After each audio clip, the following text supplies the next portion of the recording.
आखिरकार एक बार फिर इजराइल को घुटनों पर आना ही पड़ा। हाल ही में चीन और रूस की मुदाखलत के बाद इजराइल ने अपने तेवर नरम कर दिए और रातों रात इजरायली डेलीगेशन को बातचीत के लिए पेरिस भेजने पर राजी हो गया।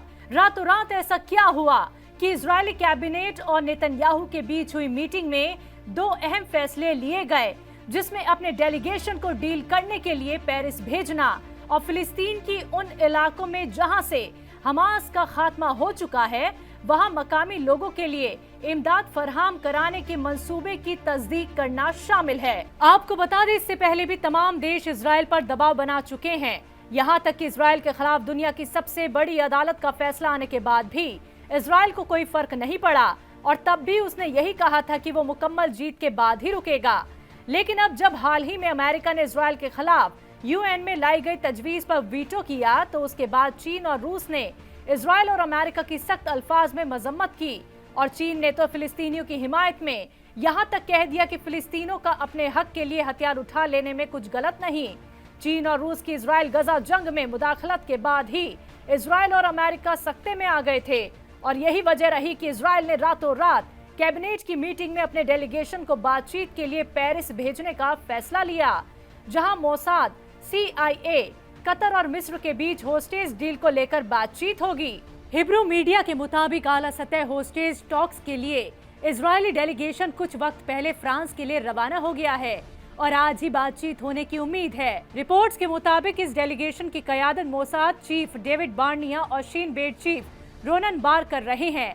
चैनल 12 से बात करते हुए एक नामालूम इजरायली अफसरान ने बताया कि पेरिस में बातचीत के जरिए कोई रास्ता निकलने की उम्मीद है, लेकिन ये इतना आसान भी नहीं होगा। एक इजरायली अफसरान ने बताया कि पेरिस जाने वाले इजरायली डेलीगेशन से तवक्को की जाती है कि वो होस्टेज टॉक्स मीटिंग में महज तजावीज को सुनने के बजाय ठोस नेगोशिएशन की बातचीत में हिस्सा लेगा और ऐसी कोई हरकत नहीं दोहराएगा जैसा कि उसने काहिरा में हुई होस्टेज टॉक के दौरान की थी, यानी तजावीज को सुना था और वापस इजराइल आ गए थे।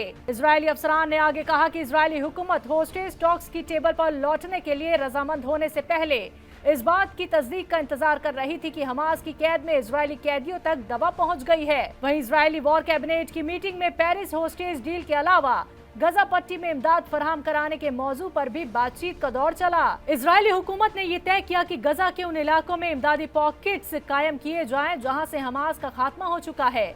इस बारे में एक आला इजरायली अफसरान ने बताया कि इजराइल ऐसे लोगों को ढूंढ रहा है जिनका ताल्लुक हमास से नहीं है, ताकि लोगों को गजा के मुख्तलिफ इलाकों में इंसानी इमदाद की फरहमी की जिम्मेदारी दी जा सके। आपको बताते चले कि नेतन्याहू वैसे तो दुनिया को दिखाने के लिए बार बार ये बयान देते आ रहे हैं कि वो गजा में जंग नहीं रोकेंगे, लेकिन अंदर खान अपने डेलीगेशन को डील पर बात करने के लिए भेजने को हमेशा तैयार भी रहे हैं। इससे पहले भी मिस्र के काहिरा में बातचीत के लिए नेतन्याहू ने अपने डेलीगेशन को भेजा था, लेकिन इस बार जब नेतन्याहू को चीन और रूस की तरफ से सख्त अल्फाज में चेताया गया है, उसके बाद अब ऐसा लगता है नेतन्याहू भी जल्द चाहते हैं कि ये डील हो जाए, क्योंकि अगर चीन और रूस इस जंग में फिलिस्तीन की हिमायत में शामिल हो गए तो अमेरिका और इजराइल को काफी नुकसान का सामना झेलना पड़ सकता है।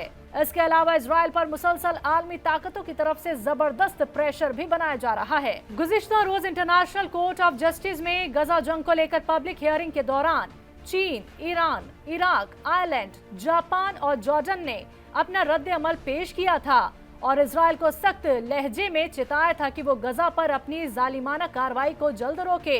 यही वजह है कि इजराइल पर हर तरफ से इतने ज्यादा बढ़ते दबाव के चलते उसने घबराकर जल्द ही अपने डेलीगेशन को पेरिस भेजने का फैसला ले लिया। वजीर आजम नरेंद्र मोदी इन दिनों वाराणसी के दौरे पर हैं। यहाँ उन्होंने बनास डेयरी प्लांट समेत 10,972 करोड़ की 23 तरक्याती मंसूबों का इफ्तिताह किया। साथ ही 3,344 करोड़ के प्रोजेक्ट का संग बुनियाद रखा। इस दौरान उन्होंने काशी की आवाम से खिताब करते हुए कांग्रेस पार्टी समेत पूरे इंडिया इत्तेहाद पर जमकर निशाना साधा। बता दें कि लोकसभा इंतखाबात से पहले पीएम नरेंद्र मोदी आज वाराणसी के दौरे पर रहे। उन्होंने आज PHU में काशी सांसद संस्कृत प्रतियोगिता के अवार्ड तकसीम प्रोग्राम में शिरकत की।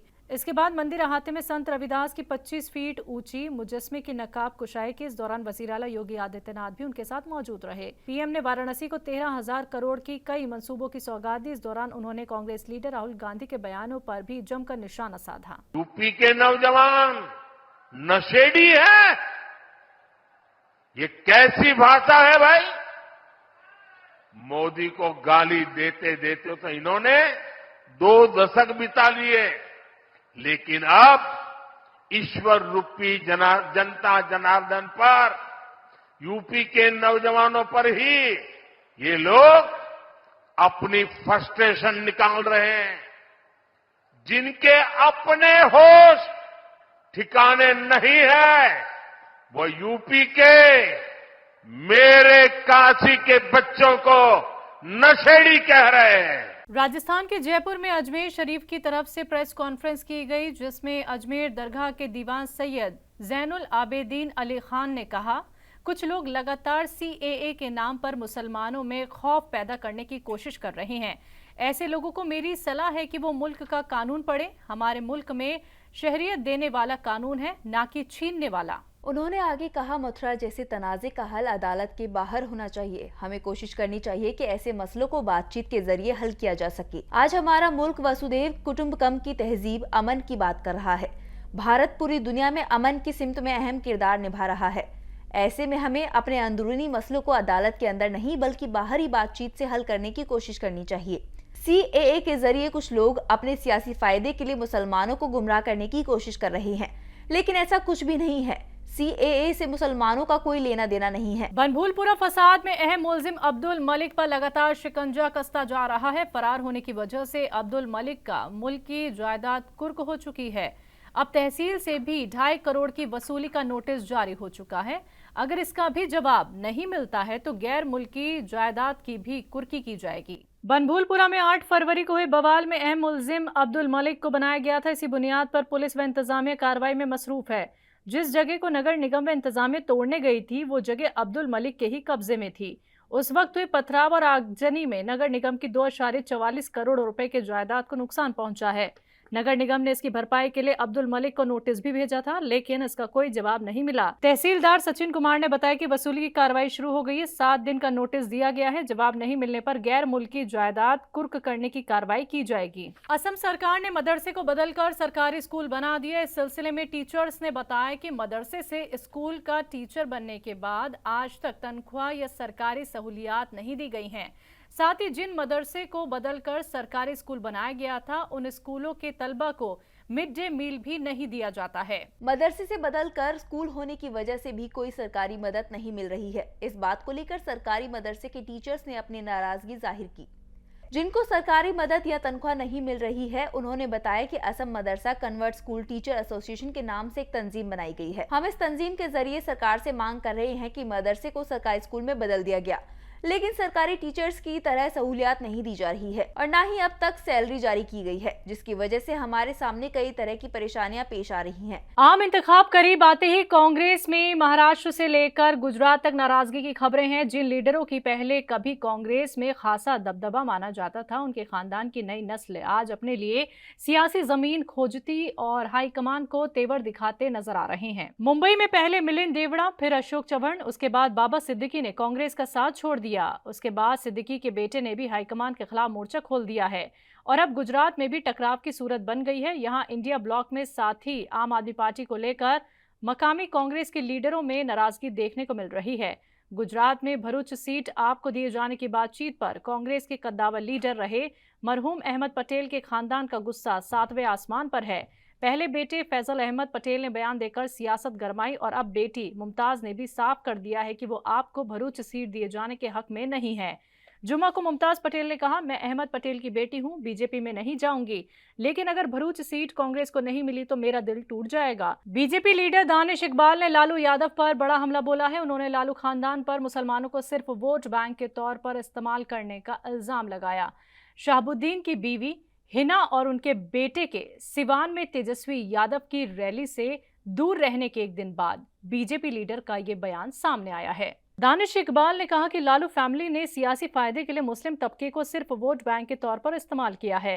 बिहार में सीएम के ओहदे पर रहते हुए लालू प्रसाद यादव और उनकी पत्नी राबड़ी देवी के दौरे हुकूमत के दौरान उन्होंने बिहार में जंगल राज कायम करने के लिए मोहम्मद शहाबुद्दीन का इस्तेमाल किया, जबकि मोहम्मद शहाबुद्दीन के इंतकाल के बाद आरजेडी ने उनके खानदान से किनारे कर लिए। दानिश इकबाल ने कहा कि लालू प्रसाद के खानदान का बिहार में मुस्लिम बरादरी को वोट बैंक की शक्ल में इस्तेमाल करने का ट्रैक रिकॉर्ड है, लेकिन उन्हें पार्टी में बराबरी का हिस्सा नहीं दिया। मुस्लिम बिरादरी को तेजस्वी यादव और राजद की हिकमत अमली और मंशा को समझना चाहिए। कांग्रेस के जरिए बाबा सिद्दीकी के बेटे ज़िशान सिद्दीकी को मुंबई युवा कांग्रेस के सदर के ओहदे से हटाने के बाद बीजेपी ने हमला बोला है। बीजेपी लीडर शहजाद पूनावाला ने कहा कि कांग्रेस वोट बैंक और अपीजमेंट के लिए ये प्रोजेक्ट कर सकती है कि वो अकलियतों के साथ है, लेकिन असल में इसने सबसे ज्यादा नुकसान अकलियतों को ही पहुंचाया है। शहजाद पूनावाला ने कहा कि आज ज़िशान सिद्दीकी ने वो बात उगल दी है जो मैंने 6-7 साल पहले कही थी। भाजपा लीडर ने कहा कि आज ज़िशान सिद्दीकी खुद कांग्रेस की नफरत का सामना कर रही हैं। उन्होंने कहा कि हमने देखा है कि कांग्रेस ने एक के बाद एक दंगे होने दिए।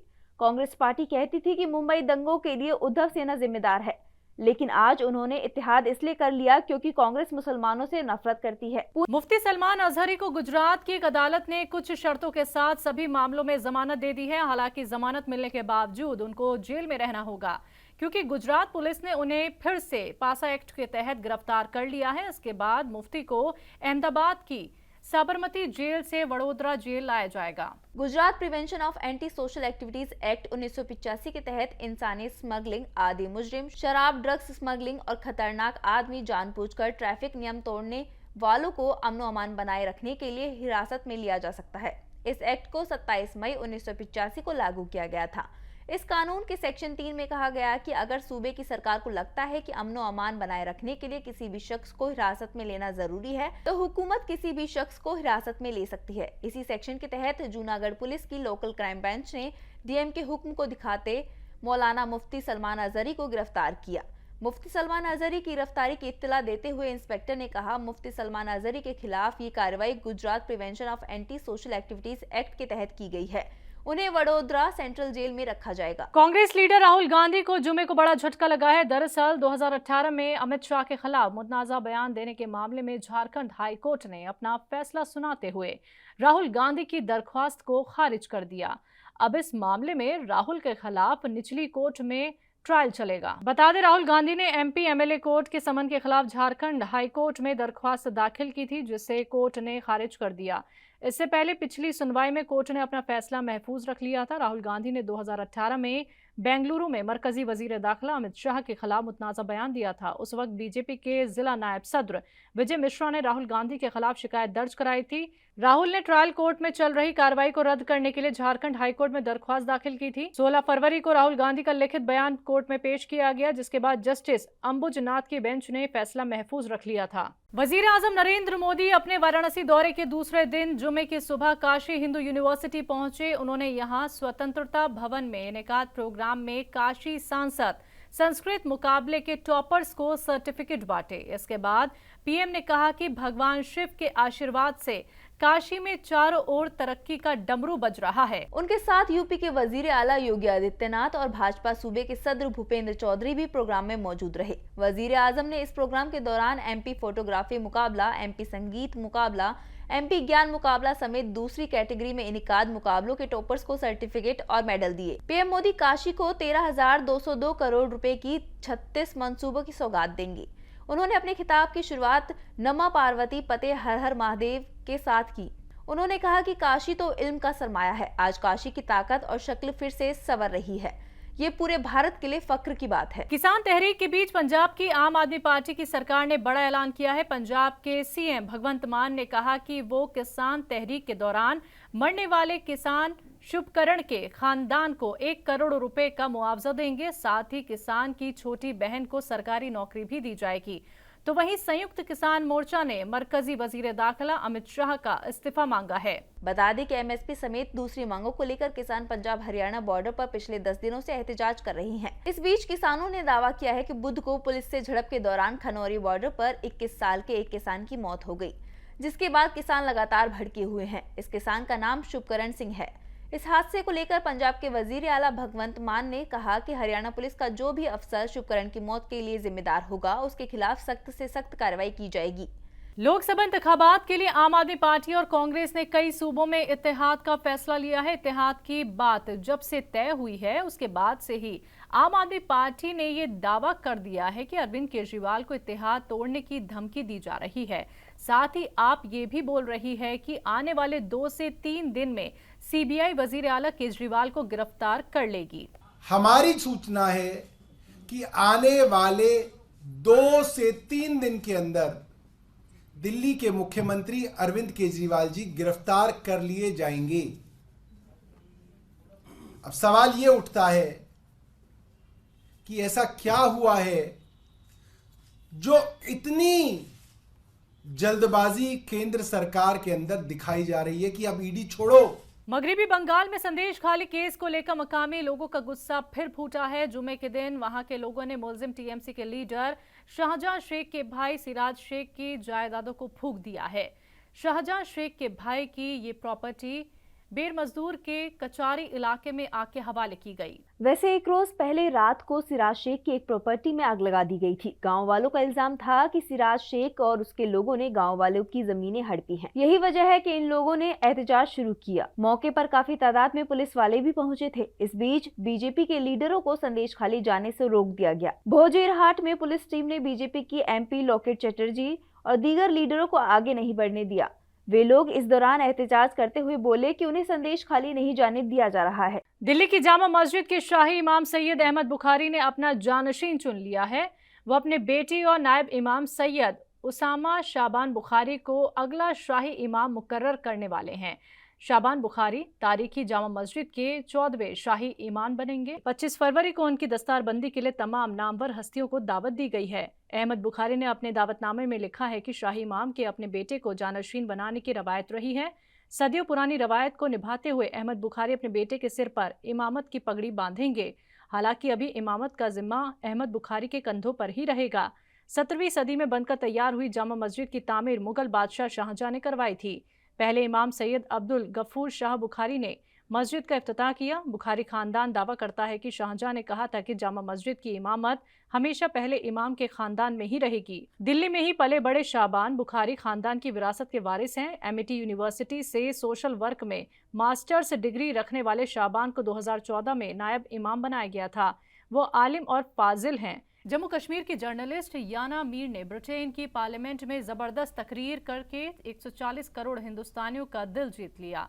अपने शानदार तकरीर में याना मीर ने पूरी दुनिया को बड़ा पैगाम दिया है। याना ने अपनी तकरीर में हिंदुस्तान की खुलकर तारीफ की। आपको बताते चले कि याना मीर ब्रिटेन की पार्लियामेंट में मुनक्किदा एक प्रोग्राम में हिस्सा लेने ब्रिटेन गई थी।